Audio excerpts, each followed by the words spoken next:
Hello everyone, welcome to our channel Tirupati academy. Tirupati academy में आप सभी का स्वागत है। तो इस वीडियो में हम किस चीज़ के बारे में बात करेंगे, पहले आप ये समझ लीजिए। तो जैसा कि आप लोगों ने देखा होगा, आप लोगों में से काफ़ी लोगों ने कमेंट भी किया है कि जो हमारा लास्ट वीडियो है उसमें हमने आपको मिसगाइड किया है। आगे की बातें आपको राजीव भैया बताएंगे। देखिए, आप सभी ने कहा हुआ था कि जो स्पॉट काउंसलिंग में सीट रिटेन रहती है नहीं रहती है, तो हमने कहा था सीट रिटेन नहीं रहती है।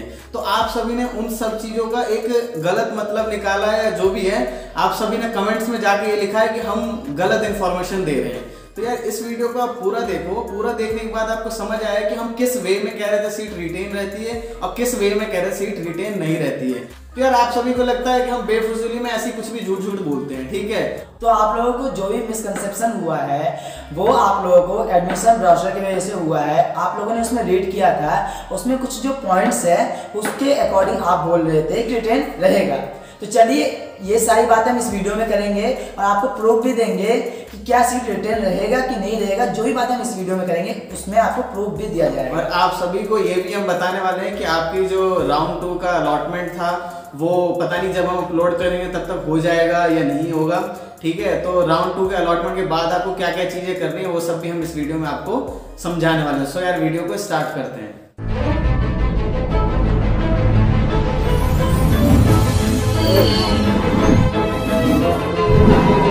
तो सबसे पहले आप लोगों को फिर से का बता देना चाहते हैं हम कि जो राउंड्स जिस तरीके से होता है, पहले तो 2019 में 2019 में किस तरीके से हुआ था उसके बारे में आप लोग जान लो कि उसमें हुआ था पहले आपका फर्स्ट राउंड, फिर सेकंड राउंड, फिर थर्ड, फिर स्लाइडिंग एंड देन फिर स्पॉट राउंड। देखिए, आप सभी को इतना तो पता ही कि थर्ड राउंड तक सारी चीजें सेम चलती है कि फर्स्ट राउंड में आपने फ्लोट किया है, फ्रीज किया है, जो भी स्लाइड किया है, ये सारा होता रहता है। थर्ड राउंड के बाद एक नई चीज आती है स्लाइडिंग राउंड। उसमें बिल्कुल ही चेंज हो जाता है। उसमें बच्चों के डाउट्स आते हैं सीट रिटेन वाला या नहीं रिटेन वाला। पहली बात तो स्लाइडिंग राउंड जो है वो कोई डिफरेंट राउंड नहीं है। आप लोग एक हिसाब से उसे फोर्थ राउंड भी कह सकते हो। जिस तरीके से आपको थर्ड राउंड तक होता है वही फोर्थ राउंड यानी कि स्लाइडिंग राउंड में भी होता है। बस डिफरेंस सिर्फ इतना होता है कि स्लाइडिंग राउंड में जो भी रिजर्व कैटेगरी होता है यानी कि एससी कैटेगरी, ओबीसी, एसटी, ये सारे जो है स्लाइडिंग राउंड में कोई सा भी रिजर्व कैटेगरी प्रायोरिटी नहीं दिया जाता है। सबको एज ए जनरल ही ट्रीट किया जाता है। तो ये डिफरेंस है। अब इसमें जो आउटसाइड दिल्ली वाले जो बच्चे होते हैं उन सभी को, आउटसाइड दिल्ली वैसे जनरल, उनको तो बहुत ज़्यादा फायदा इस चीज़ को मिलता है। क्योंकि देखो, अगर आपकी रैंक 2000 है या जो भी 2500 रैंक है आपकी, ठीक है, और कोई दूसरा एससी कैटेगरी वाला उसको 10-10 हज़ार रुपये मिल जा रहा था उसको, ठीक है। और इस राउंड में क्या होगा, आपकी कम रैंक है तो आपको पहले प्रायोरिटी दी जाएगी क्योंकि आप भाई जनरल की तरह और सबको सेम ट्रीट किया जाता है। देखो, आप मान लेते हैं कि आप लोगों को थर्ड राउंड तक सीट नहीं मिला है, आप गए स्लाइडिंग राउंड में, स्लाइडिंग राउंड में आपको सीट मिला। आप लोगों को बता रखे हैं कि जैसे ही आपको सीट मिलेगा आपको 40,000 पे करना होता है। आपने 40,000 पे कर दिया है। उसके बाद जाकर के आपको ऑप्शंस दिखते हैं फ्रीज, फ्लोट, स्लाइड। ये सारे ऑप्शन जो होगा वो आपको थर्ड राउंड तक दिखेगा। स्लाइडिंग राउंड में आपको ये ऑप्शंस नहीं दिखेगा क्योंकि एडमिशन ब्रोशर में बताया भी गया है कि स्लाइडिंग राउंड जो है एक सबसे लास्ट राउंड है, उसमें जो भी आपको सीट मिलेगा उसको आपको फ्रीज ही करना पड़ेगा, उसको आपको लेना पड़ेगा। अब देखिए, आपको जो थर्ड राउंड तक आपने जो चॉइस फिलिंग कर रखी है, आपको दोबारा एक मौका नहीं मिलेगा स्लाइडिंग राउंड के लिए चॉइस फिलिंग करने का भी, ठीक है। ये भी आप समझ लीजिए क्योंकि आप सभी को लग रहा होगा ऐसा कि स्लाइडिंग राउंड जब होगा तो उससे पहले मैं अपनी चॉइस फिलिंग अलग से तरीके से कर लूंगा जो भी सीट अलॉट होगी। तो जो आपकी चॉइस फिलिंग थर्ड राउंड के लिए होगी वही वाली आपकी रहने वाली है स्लाइडिंग के लिए भी। तो ये बातें आप ध्यान रखें। आप सेकेंड राउंड के बाद जाकर के अगर चॉइस फिलिंग का ऑप्शन आएगा क्योंकि अभी हमें पता नहीं है कि थर्ड राउंड होगा कि नहीं होगा। अगर थर्ड राउंड होता है तो इसके बाद जो आप चॉइस फिल करोगे वही आपका स्लाइडिंग राउंड के लिए भी रहेगा। लेकिन इन केस अगर आपका थर्ड राउंड इस बार नहीं होता है, स्लाइडिंग राउंड होता है, तो आप चॉइस फिल नहीं कर सकते हो, चेंजेस नहीं कर सकते हो। जो आपने पहले किया था उसी चॉइसेस के हिसाब से आपको सीट दी जाएगी। और देखो, हमारे पास कुछ लीक्स आई हैं और इन सब लीक्स की वजह से जो भी आ रहा है हमें रूमर्स की वजह से पता ये चल रहा है कि इस बार भी हो सकता है कि थर्ड राउंड हो और कुछ कोर्सेज के हो भी रहे हैं, ठीक है। तो आप लोग इतना पैनिक की कोई जरूरत नहीं है कि यार थर्ड राउंड होगा कि नहीं होगा। कोई बच्चे आके ये भी कह रहा है हमारे में कि सारी सीट तो फुल हो गई है 70 से 80%। उनको कहाँ से पता चल रहा है? वो कोई अंदरूनी बात उनको बताता है क्या कोई? तो वो सब भी ऐसे ही आपको समझाने की या जो भी ऐसे ही वो फेक फैला रहे हैं, हो सकता है कि थर्ड राउंड हो क्योंकि कुछ लीक्स के हिसाब से पता चल रहा है। अब हम मेनली बात स्टार्ट ये करते हैं, जो हमारे पास कमेंट किया था चौहान साहब था, उनका कमेंट भी हम आपको दिखाते हैं। तो देखिए, देखो पहले तो यार आप लोग पहले एक ट्रस्ट बना लो यार, ठीक है। हम लोग अगर आप लोगों के लिए कुछ वीडियो बना रहे हैं तो हमें पता है, हम सारी इन्फॉर्मेशन निकालते हैं, उसके बाद आगे बताते हैं। हाँ, ऐसा नहीं है कि हमसे गलती नहीं हो सकती है। अगर हमसे गलती होगी तो हम खुद आएंगे, खुद बताएंगे कि भाई हाँ हमसे गलती हुई है, वो इन्फॉर्मेशन सही नहीं थी, ये इन्फॉर्मेशन सही है। तो पहले बात कर लेते हैं कि किस बात के लिए चल रही है चौहान साहब यार, और आप में से काफ़ी लोग जो बात कर रहे हैं वो क्या है। तो पहले तो जो टॉपिक है वो ये है कि स्पॉट राउंड में सीट रिटेन रहती है कि नहीं रहती है। तो आप लोग यही कह रहे हो कि स्पॉट राउंड में सीट रिटेन रहती है, और हम लोग कह रहे हैं कि स्पॉट राउंड में सीट रिटेन नहीं रहती है। तो जैसा कि आप लोगों ने एडमिशन ब्राउज़र में जो 6 पॉइंट है उसमें आपने रीड किया होगा, उसमें आपने ये रीड किया होगा कि उसमें यही चीज दे रखी है कि अगर आपको कोई सा भी सीट मिलता है, जैसे सबसे चीज आपको ये पता होगी कि स्लाइडिंग राउंड जो होता है हमारा लास्ट राउंड है, उसमें आपको कोई ना कोई कॉलेज तो लेना ही पड़ेगा, ठीक है। ऐसा नहीं है कि आप चाहोगे उसके बाद ही फ्लोट का ऑप्शन मिलेगा या स्लाइड का ऑप्शन, उसके बाद कोई फ्लोट और कोई स्लाइड नहीं होगा। जो आपको कॉलेज अलॉट होगा वो आपको लेना ही लेना है। अगर आपने कॉलेज ले लिया, फ्रीज करके कॉलेज ले लिया, कॉलेज में जाके रिपोर्टिंग भी कर दी, तो आपका वो सीट तो फिक्स हो गया ना। देखो अब 6 पॉइंट का आप लोगों ने सही से मतलब तो समझा नहीं। उस पॉइंट में यही बता रखा था कि अगर स्लाइडिंग राउंड तक अगर आपको कोई सीट मिलता है, सीट मिला, आपने 40,000 पे किया है, उसके बाद जाकर के थर्ड राउंड तक तो हमारे पास ये ऑप्शन था कि फ्रीज, फ्लोट, स्लाइड। हम फ्रीज करते हैं, फ्लोट करते हैं, स्लाइड करते हैं, ये सारी बातें हमने आपको बता रखा था। लेकिन स्लाइडिंग राउंड में क्या होता है कि आपको फ्लोट और स्लाइड का ऑप्शन देखने को नहीं मिलता है, सिर्फ ऑप्शन आपको मिलता है फ्रीज का। तो आपको सीट तो लेना ही पड़ेगा, या तो आप फ्रीज कर लो तो आपको सीट मिल जाएगा, अगर नहीं फ्रीज करोगे तो आपको सीट वो नहीं मिल पाएगा। तो आप बात करते हैं कि आप लोगों ने फ्रीज कर लिया, तो जब आपने फ्रीज कर लिया इसका मतलब आप सेटिस्फाई हो सीट से, तो उसके बाद आपको क्या करना पड़ेगा, तो आपको कॉलेज में रिपोर्टिंग करनी पड़ेगी। आपको जो एडमिशन जो प्रोसीजर है वो पूरा एडमिशन प्रोसेस को पूरी तरीके से करना है, फिर आपका एडमिशन उस कॉलेज में हो जाएगा। अब देखिए, अगर आपका उसमें एडमिशन हो चुका है, ठीक है, तो अब भी आप लेना चाहते हैं पार्ट किसमें, स्पॉट काउंसलिंग में। तो स्पॉट काउंसलिंग के लिए 2000 रुपये आपका रजिस्ट्रेशन चार्ज है, तो 2000 रुपये आपने रजिस्ट्रेशन के दिए। उसके बाद क्या होगा, आप जो भी है ऑफलाइन हो या ऑनलाइन हो, ज्यादा उम्मीद है कि ऑनलाइन ही होगा क्योंकि ऑफलाइन के अभी कोविड की वजह से नहीं हो सकते। तो क्या होगा, आप वहाँ मतलब ऑनलाइन आपने भरा जो भी, और एक मैं अंदर की बात आपको बताता हूँ क्योंकि हमारे एक जो स्टूडेंट है उन्होंने लिया था एडमिशन स्पॉट काउंसलिंग में, और स्पॉट काउंसलिंग में तुम्हें नहीं पता होगा ये चीज कि उसके लिए भी एक पूरी लिस्ट आती है, उसमें तुम चाहो तो अपना प्रेफरेंस भर सकते हो स्पॉट काउंसलिंग के लिए, वो आती है, वो अंदर की बात है क्योंकि उस बच्चे ने खुद ही जाकर के लिया था स्पॉट काउंसलिंग में, उसको अंदर में पता चला था, उसके टाइम पे ऑफलाइन हुआ करता था, ठीक है। तो अब यार तुमने जब ले लिया एडमिशन, अब क्या होगा, और अगर तुम्हारा कॉलेज अगर स्पॉट काउंसलिंग में कोई सा अच्छा कॉलेज तुम्हें लगता है कि हाँ भाई ये वाला मुझे कॉलेज अच्छा लगा है, तो क्या करोगे, तुम उसको लेना चाहोगे। उसको लेने के लिए तुम्हें 5000 रुपये ट्रांसफर फीस देनी पड़ती है, यानी कि टोटल तुम्हें 7000 रुपये लगने वाले हैं स्पॉट काउंसलिंग में।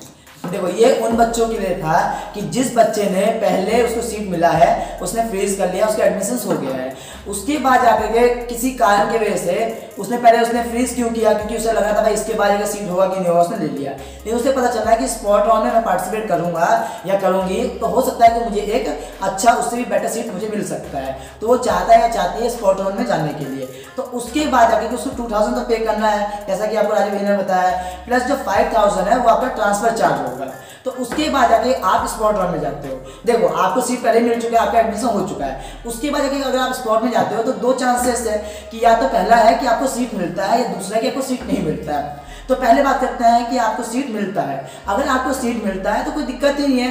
अरे भाई देखो, आपको जो सीट मिला है ऑब्वियसली बात आप चाहते हो, अगर आप चाहते हो कि उस सीट को आपको लेना है, उस कॉलेज में आपको एडमिशन करना है, तो आप फिर से जाओगे, रिपोर्ट करोगे, एडमिशन होगा, हो जाएगा, ठीक है, तो उसमें कोई दिक्कत नहीं है। लेकिन जो मेन दिक्कत वाली बात वो ये है कि स्पॉट राउंड में आपको सीट नहीं मिलता है, तो हम क्या करेंगे। देखिए अगर उसको सीट नहीं मिलता है तो वो क्या करेगा, तो उसको पहले तो सीट मिली रखी है, चाहे वो स्लाइडिंग राउंड में उसे मिली थी या थर्ड राउंड में मिला था, जिस राउंड में भी उसने फ्रीज करके कॉलेज में जाकर रिपोर्टिंग कर ली थी, तो वो कॉलेज तो उसका बचा ही हुआ है ना, उसका वो कॉलेज तो गया नहीं। ये तो थोड़ी वो वहां से एडमिशन हटवा करके आ गया हो घर पे, ऐसा थोड़ी होता है। उसने मतलब वो कॉलेज तो उसका रिटेन ही रह गया। तो इस केस में क्या होता है कि उसका सीट रिटेन रह गया। आप कह सकते हो ऐसा कि रिटेन रह गया, क्योंकि यार देखो आपको तो सीट ऑलरेडी मिल चुका है, आपने हर एक चीज कर लिया है। तो इस केस में अगर आपको स्पॉट राउंड में अगर सीट नहीं भी मिलता है तब भी जाके आपका एडमिशन हो चुका है, तो आप उसमें जाके अपना एडमिशन ले लोगे। यानी कि इस केस में कह सकते हैं कि आपका सीट रिटेन रहता है, लेकिन आपने फ्रीज का बटन नहीं दबाया है। जैसा कि हमें पता है कि स्लाइडिंग राउंड लास्ट राउंड होता है और वहां आपको सिर्फ और सिर्फ फ्रीज का ऑप्शन दिखता है,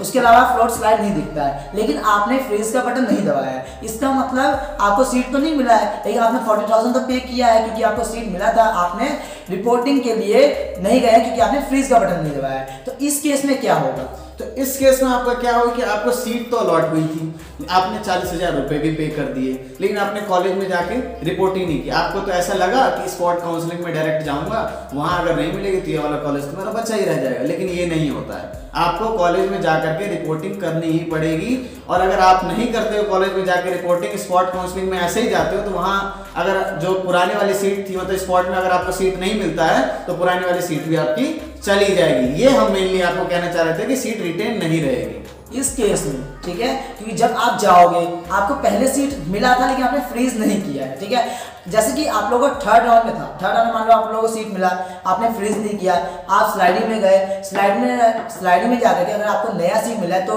पहले वाला तो चला जाएगा, लेकिन अगर आपको नया सीट नहीं मिला है तो जो थर्ड राउंड में सीट मिला था वो तो आपका रहता है ना, आप चाहो तो उसमें एडमिशन ले सकते हो। लेकिन अगर आपको स्लाइडिंग तक में कोई सा भी एक सीट मिला है, आपने उसको फ्रीज नहीं दबाया है, आप स्पॉट में जाते हो और अगर स्पॉट में आपको कोई सा भी सीट नहीं मिलता है तो इस केस में सीट आपकी रिटेन नहीं रहती है, ठीक है। लेकिन अगर आपको कोई सीट मिल जाएगा स्पॉट में तो कोई बात ही नहीं है, तो आप रिटेन वाली बात ही क्यों करोगे। लेकिन देखो इस चीज पे किसी ने भी वीडियो नहीं बनाया है, यूट्यूब पे किसी ने भी कुछ बताया नहीं गया है प्रॉपर्ली कि भाई ऐसा कुछ है। एंड इवन देखो आपने एडमिशन ब्रोशर भी पढ़ा है, उसमें भी उन्होंने क्लियर कट नहीं किया है। तो पहली बात तो ये समझ लो IPU थोड़ा अलग है, ठीक है, उसको मजा आता है लोगों को परेशान करने में, तो ऐसा उन्होंने भी कुछ कहा नहीं है, ठीक है। यही चीज हमेशा चलता था, 2019 तक यही चीज चल रहा था। अगर 2020 में कुछ नया अपडेट आएगा तो हम आप लोगों के साथ शेयर जरूर करेंगे, आप लोगों को इन्फॉर्म जरूर करेंगे। तो बस यार लास्ट में यही बात है, सीट रिटेन और ना रिटेन वाले की यही चीज समझ लो बस। अगर कोई सा भी कॉलेज मिला है तो जाकर के वहां पर रिपोर्टिंग कर लेना, उस केस में तुम्हारा सीट रिटेन ही रहेगा क्योंकि तुमने कॉलेज में जाकर रिपोर्टिंग कर ली। अब कोई सा सीट मिला अगर तुमने जाकर कॉलेज में रिपोर्टिंग नहीं की तो तुम्हारी सीट रिटेन नहीं रहेगी, ठीक है। बस इतना समझने वाली तुम्हारी बातें हैं। तो ये सीट रिटेन और ना रिटेन चौहान साहब जी और जो भी आप सब हो, आप सभी को हम यही समझाने की कोशिश कर रहे हैं। आप सभी हमारे बहुत सब्सक्राइबर्स हो, हमारे वीडियोस देखते हो, बहुत ज्यादा सपोर्ट करते हो, तो यार आप सभी से हमारे बहुत ज्यादा महत्व रखते हो। तो आप सब अगर हमसे कोई गलती होगी ना तो हम एक्सेप्ट करेंगे कि हमारी ये गलती है, ठीक है। हम ऐसा नहीं कहेंगे कि मतलब हमारी कोई गलती नहीं, हम तो अपने अकड़ में रहेंगे। देखो यार ट्रस्ट करना तो पहले सीख लो, क्योंकि यार देखो विश्वास पे दुनिया कायम है, ठीक है। अगर हमसे कभी कोई गलती होगा, अगर हमें पता चलेगा कि जो हमने बताया आपको वो कुछ गलत है तो हम आपको बताएंगे, आगे बताएंगे कि हाँ हमसे गलती हुई है, वो चीज़ नहीं है, ये चीज़ सही है, ठीक है। तो ट्रस्ट तो करो और ऐसे ही जाके या मतलब किसी की भी बातों में मतलब ऐसे ही मत जाओ, ठीक है। तो आप भी देख लो और हमसे पूछ लो कि क्या भैया जो हम बता रहे हैं वो सही है कि नहीं। अगर आप लोग सही होगे तो हम खुद आके बोलेंगे कि हाँ आप सही हो, हमसे गलती हुआ है। तो अब हम बात करते हैं इस वीडियो में कि जो सेकेंड राउंड का आपने चॉइस फिलिंग किया था, जो कि आपका 23 तक डेट था, उसके बाद 24 से आप लोगों को सीट अलॉटमेंट होने वाला था, लेकिन ऐसा नहीं हुआ था। हालांकि एक नोटिस भी आया था जिसमें ये बताया गया था कि 25 नवंबर 2020 से आप लोगों को सीट एलोकेशन स्टार्ट हो जाएगा, सीट अलॉट करना स्टार्ट कर देंगे। लेकिन अभी जब हम वीडियो बना रहे हैं तब तक ऐसा कुछ नोटिस नहीं आया है। हो सकता है कि जब आप वीडियो देखो तब तक आ गया हो, अगर आ जाएगा तो आप हमें बता देना। हालांकि हम भी आप लोगों को इन्फॉर्म कर देंगे, आप लोग कमेंट में जाके के चेक कर लेना। सीट एलोकेशन अभी तक तो नहीं हुआ है, ठीक है। जब हमारी वीडियो डले तो क्या पता तब तक हो जाए। तो आप ये मत लिखना कि भाई ये तो नोटिस आ रखा था पहले, तू यार क्यों बोला नहीं, ठीक है। ठीक है, तो यार थोड़ा सा समझा करो, इतना आसानी होता है वीडियो बनाना, उसे एडिट करना, डालना, ठीक है ना। तो चलो कोई बात नहीं, आई होप आपका सारा डाउट क्लियर हो गया होगा। अगर कोई सा डाउट है तो आप जाके कमेंट सेक्शन में जाके पूछो और बिल्कुल बेझिझक पूछो, ठीक है। हम लोग आप लोगों के बड़े भाई जैसे हैं, अलग है, ठीक है। आपका बड़े भाई है, हमसे भी गलती हो सकती है और आपसे भी गलती हो सकती है, वी आर आल्सो ह्यूमन, ठीक है। ठीक है, और आप सभी ने जितने भी हमारे यार कंटेंट अगर देखते हो तो अगर कहीं भी थोड़ा बहुत अच्छा लगता हो ना तो प्लीज यार चैनल को सब्सक्राइब करके रख लो। बहुत सारे कंटेंट आएंगे, बहुत अच्छे वाले कंटेंट आप सभी के लिए आने वाले हैं, ठीक है। और कहीं पे भी अगर वीडियो थोड़ी सी भी इंफॉर्मेटिव लगी हो तो प्लीज लाइक कर देना। हाँ तो देखो ऐसा नहीं है कि हम लोग आप लोगों का सिर्फ एडमिशन तक साथ देंगे, ऐसा नहीं है। हम लोग आप लोगों का कॉलेज में भी साथ देंगे। आप लोग नए हो, आप लोग कॉलेज में जाओगे, आप लोगों को नहीं पता है कि कॉलेज में क्या होता है, तो हम लोग आप लोगों को अच्छे से बताएंगे किस तरीके से मार्क्स लाए जाते हैं, ये भी बताएंगे। अगर हो सकेगा तो हम लोग आप लोगों को नोट्स भी प्रोवाइड कर देंगे, बट थोड़ा सा मुश्किल है, लेकिन देखते हैं, ठीक है। और आप लोगों को बुक के बारे में भी इन्फॉर्म करेंगे कि कौन कौन से बुक आपको लेना है, ठीक है। तो आप लोग चैनल को सब्सक्राइब करके जरूर रख लो, ठीक है, क्योंकि यार बहुत ज़्यादा लोग जो है आप लोग में से वीडियो जरूर देखते हैं लेकिन सब्सक्राइब नहीं करते हैं। जैसा कि मैंने पिछले वीडियोस में आपको दिखाया भी था कि 83 से 84% बंदे ऐसे हैं जो चैनल का कंटेंट तो देख रहे हैं रेगुलरली, लेकिन वो सब्सक्राइब करके नहीं रखे हुए। तो प्लीज़ यार सब्सक्राइब कर लो, ये एक हम्बल रिक्वेस्ट है आप सभी से कि प्लीज़ यार कर लो। बस इस वीडियो के लिए इतना ही। अभी भी कोई डाउट्स है तो जाकर कमेंट सेक्शन में पूछो। Thank you for watching the video. जय हिंद, जय भारत।